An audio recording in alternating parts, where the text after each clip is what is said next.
ইসলামের পাশাপাশি নকল করে মেড ইন জিনজিরা তৈরি করে আরেকটা ইসলাম দাঁড় করাবে যেটা বিকৃত। এটা আমার ধর্মীয় স্বাধীনতায় আঘাত, এটা আমার ধর্মীয় অনুভূতিতে আঘাত, এটা আমার ধর্ম কর্ম পালনে প্রতিবন্ধকতা। আমি মনে করি এই জায়গায় আমার সংবিধান আমার পক্ষে, এই জায়গায় আমার অনুভূতি আমার পক্ষে, আমার অধিকার আমার পক্ষে। তোমরা যারা কাদিয়ানীকে অমুসলিম ঘোষণা করো না, তোমরা ধর্মীয় অনুভূতিকে শ্রদ্ধা করো না, মানুষের চিন্তাকে শ্রদ্ধা করো না, মানুষের মতামতকে শ্রদ্ধা করো না। রব্বে কাবার কসম, যতই তোমরা নিজেদের মানবাধিকারের পক্ষে বলে ঘোষণা করো, তোমরা মানবতার দুশমন।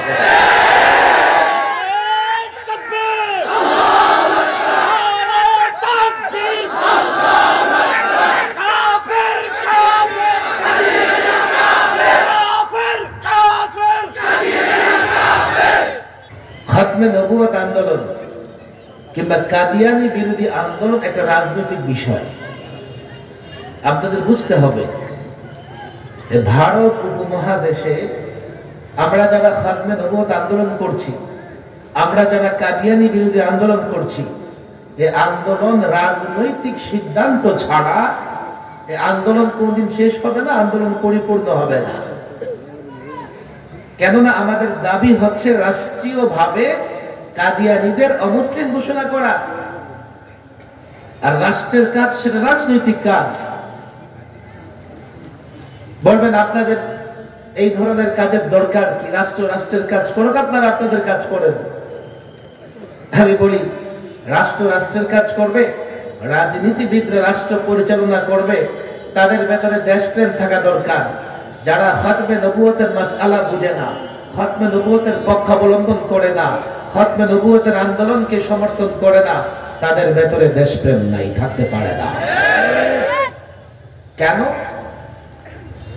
সকাল থেকে খতমে নবুয়তের আন্দোলন সংগ্রামের ইতিহাস, গুরুত্ব, তাৎপর্য আপনারা শুনতেছেন। মির্জা গোলাম আহমদ কাদিয়ানী, তার উত্থান, তার প্রতিষ্ঠা এবং তার প্যাট্রোনাইজ, পৃষ্ঠপোষকতা করেছে রাজনৈতিক নেতৃবৃন্দ। তখন যারা ভারত শাসন করত, ইংরেজরা মির্জা গোলাম আহমদ কাদিয়ানীকে সহযোগিতা করেছে। গোলাম আহমদ কাদিয়ানী সে নিজেও আল্লাহ প্রদত্ত নবী, একথা কমই দাবি করেছে। সে যে নবীর সার্টিফিকেট দিয়েছে ইংরেজরা, সে ইংরেজদের নবী। ইংরেজদের কাছ থেকে বারবার সহযোগিতা চেয়েছে।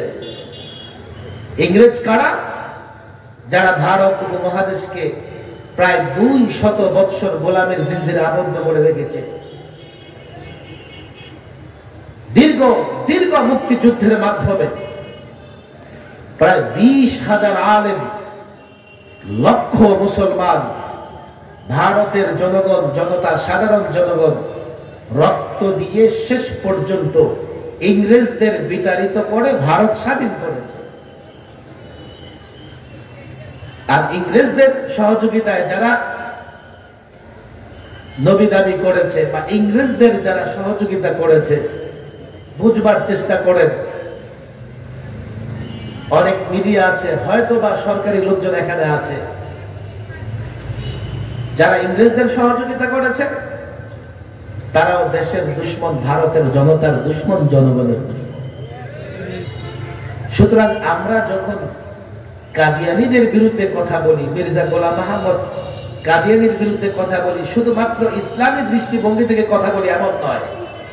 আমরা দেশের পক্ষে কথা বলি, দেশের বিরুদ্ধ শক্তির বিরুদ্ধে কথা বলি।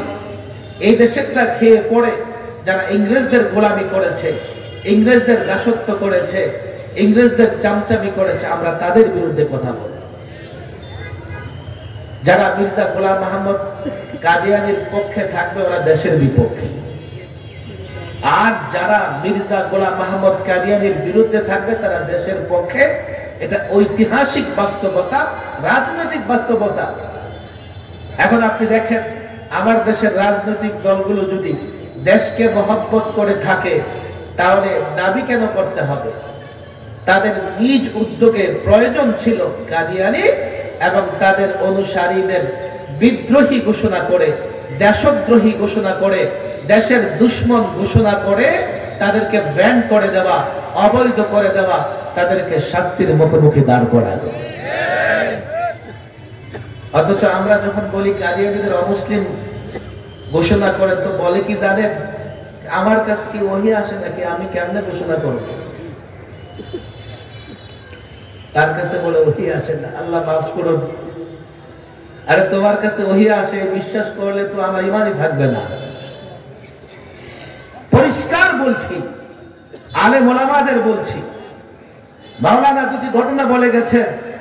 আমি মনে করি যতদিন নবী প্রেমের জায়গা তৈরি না হবে, যতদিন রাসূলুল্লাহকে সঠিকভাবে মহব্বত না করব, যতদিন আমাদের ভিতরে সত্যিকার অর্থে দেশ প্রেম জাগ্রত না হবে, আমরা কাদিয়ানীদের অমুসলিম দাবি আদায় করতে পারবো না।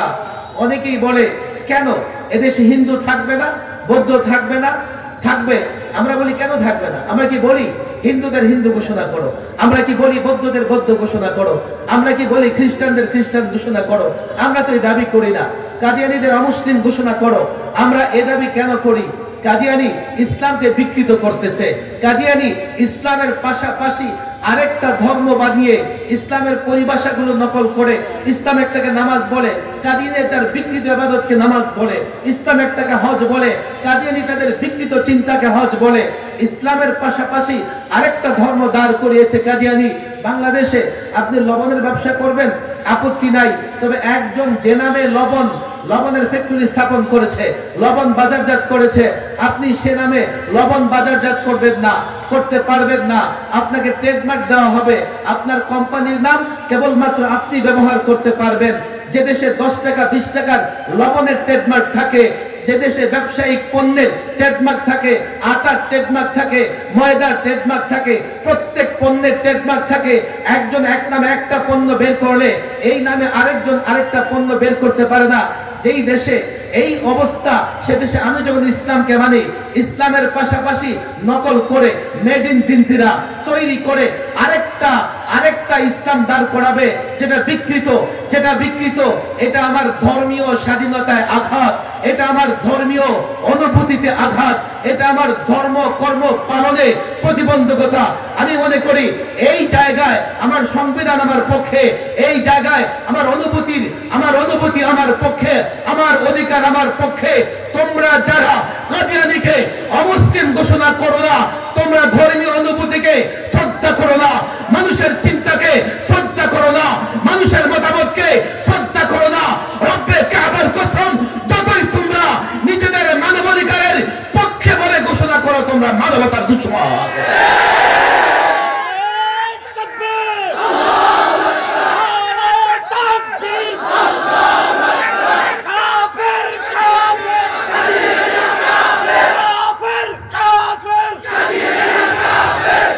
আমি তো মনে করি যথেষ্ট নবী প্রেমের অভাব আমাদের ভেতরে রয়েছে, যার জন্য এটাকে আমরা এক ধরনের একটা কর্মসূচি বানিয়ে নিয়েছি। কাদিয়ানী তার জায়গায় থাকবে, আমরাও চিল্লাইতে থাকবো। আমি দীর্ঘদিন ধৈর্য ধারণের পক্ষেও না, দীর্ঘদিন চিল্লাচিল্লি করার পক্ষেও না। আগেও বলেছি, এখনো বলে যাই, অন্তত এই ইস্যুতে ওলামায়ে কেরামের ঐক্যবদ্ধভাবে একটা কর্মসূচি হবে, দফাও একটা থাকবে, রাজপথে নামতে হবে। যতদিন কাদিয়ানী অমুসলিম ঘোষিত না হয়, রাজপথ ছাড়া যাবে না। তখনই নবী প্রেমের পরীক্ষা আসবে, তখনই দেশ প্রেমের পরীক্ষা আসবে।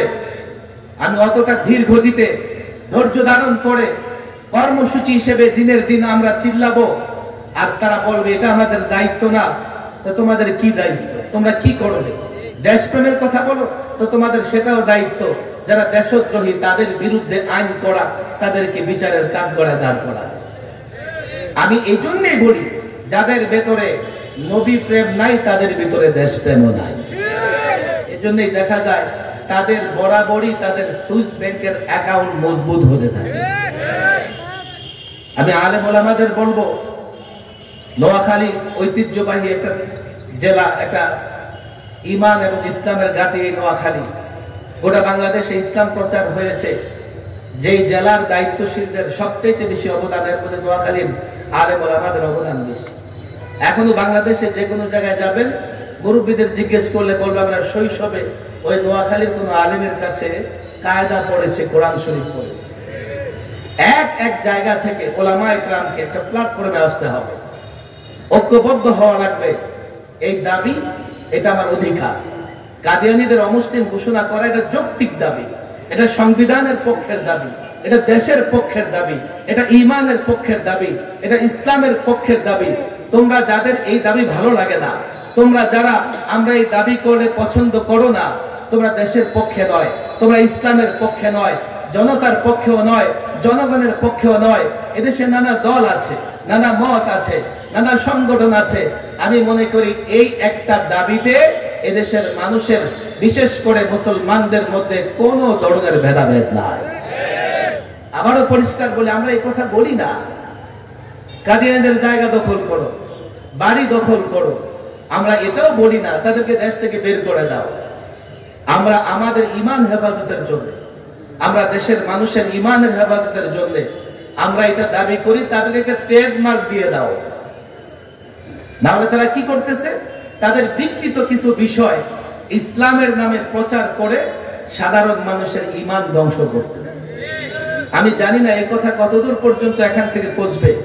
সারা দেশে বলতেছি, এখনো বলে যাই, আমি আপনাদের কাছে আহ্বান জানাই, এই মিডিয়ার মধ্যে আলেমদের কাছে আহ্বান জানাই, আমরা দীর্ঘদিন এই নিয়ে দীর্ঘদিন চলতে চাই না, একটা প্ল্যাটফর্ম তৈরি হোক।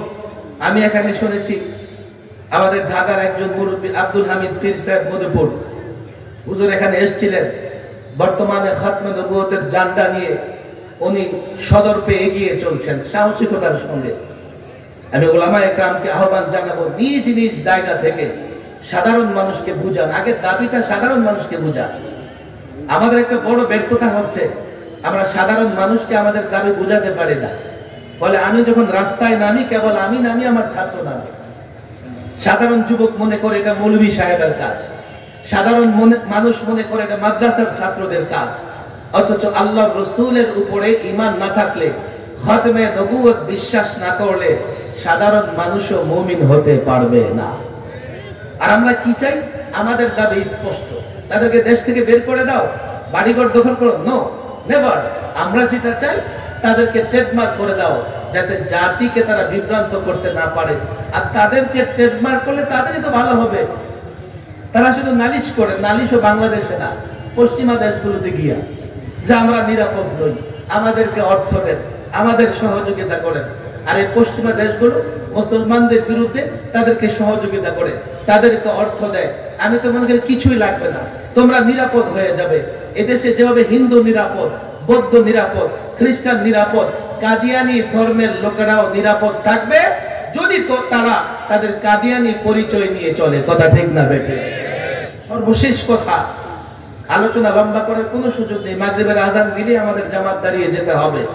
আমি ওলামাদের কাছে আবেদন করব, এই বিষয়গুলো নিয়ে আপনারা যুক্তি প্রমাণ, দেশ এবং ইসলামের স্বার্থে কেন কাদিয়ানীদের অমুসলিম ঘোষণা করা জরুরি, জাতির যুবকদের বুঝান, জাতির কৃষকদের বুঝান, জাতির ব্যবসায়িকদের বুঝান। তাহলে আমরা যদি কোনো আন্দোলনের ঘোষণা করি, সে আন্দোলন গণ আন্দোলন হবে। অন্তত বাংলাদেশের সরকার সে আন্দোলনকে প্রত্যাখ্যান করতে পারবে না। ওলামা ইকরাম, ছাত্র সমাজের কাছে এই আহ্বান আমি রাখি। এখনই হয়তো মাগরিবের আজান হয়ে যাবে। আমি আবার অনুরোধ করতেছি, আলোচনা চলবে ইনশাআল্লাহ। মাগরিবের পরে, এশারের পরে আলোচনা চলবে। দ্রুত আপনারা এখানে চলে আসবেন। আল্লাহ তৌফিক দান করুন। ওয়া মা তৌফিকি ইল্লা বিল্লাহ।